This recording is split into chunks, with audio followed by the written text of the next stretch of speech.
Hello everyone, today is the 18th of November.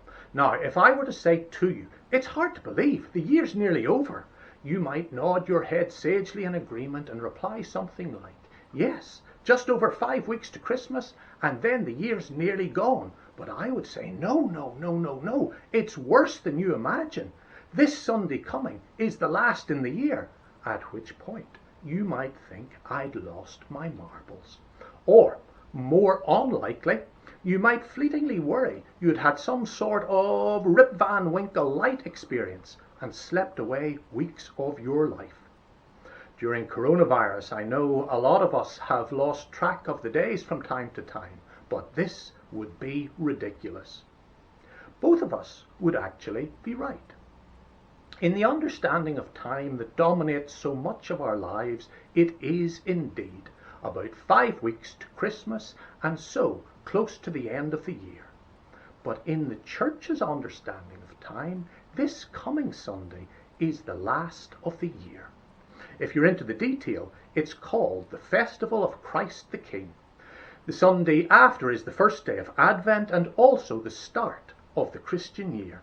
This is when we begin our journey to Bethlehem and celebrating the birth of Jesus. I like the way that goes. The Christian year begins with this stellar good news that in Jesus God comes close to us to be with us in absolutely everything. And it ends with the reminder that the vulnerable little baby born in the midst of disruption and family crisis is really the king of all that exists. And in between, we're left to ponder and work out what sort of king we encounter in Jesus and how that affects how we live. I also like the idea that Christians have a different beginning and end to the year than the rest of society. It suggests that we are a bit out of step with the world around us, and perhaps we should be. Martin Luther King Jr. picked up on that in a speech he made a month short of 57 years ago today, so on the 18th of December 1963. He focused on the word maladjusted, noting that we all want to lead well-adjusted lives. Then he went on to list things he was proud to be maladjusted to. That is, aspects of society he had no desire to be in step with, things he was more than happy to be out of step with. He said he never intended to become adjusted to segregation and discrimination. I say amen to that, and whatever other forms of cruel, demeaning, hurtful exclusion we devise inside the church or outside. He said he never intended to become adjusted to religious bigotry. I say amen to that too. We have seen too many of its effects up close and personal in our own land. He said he never intended to adjust himself to economic conditions that took necessities from the many to give luxuries to the few, leaving millions of God's children smothering in an airtight cage of poverty in the midst of an affluent society. I've got to say, I find it impossible to say anything else but amen to that as well. King's analysis is a pretty apt summary of what's increasingly been happening in many of our societies for years around the world.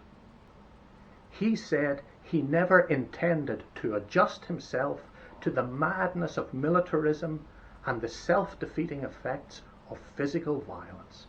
Guess what? No surprise. I'm going to say amen to that too. He concluded by proposing the establishment of a new organization in our world, the International Association for the Advancement of Creative Maladjustment. I wonder if he was being ironic and tongue-in-cheek.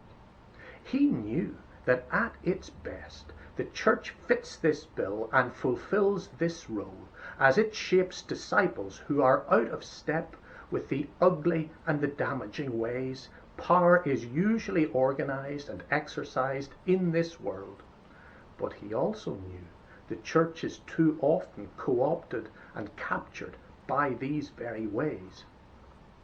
It is set free to be compassionate and prophetic when it really and truly finds a radically different approach to power in Jesus, the homeless refugee, asylum seeker king born in a stable.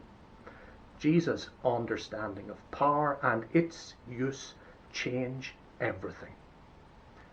As we approach the end of the year, whatever way you work out when that is, let's focus together on what's really important. Let's continue being God's out-of-step people with all that's destructive and unjust, unkind and hurtful. To help you do that, join us for worship this Sunday. We'll be thinking about how Christ is King and how he's been leading us recently in Bandside. Then the following week, the first Sunday in Advent, indeed the first day of the new church year, we'll celebrate communion together. It will be different, but it will be no less a reminder of how God is still with us, giving God's self to us and for us in so many different ways. And as God reaches out to us through Jesus, so we reach out to others. In line with this, please pick up and fill the food bags. They will go to families going through a hard time this Christmas, many of them refugees and asylum seekers. Please also play your part in the different form Gift Sunday will take this year. It will still be children and families supporting children and families. God bless. Bye for now.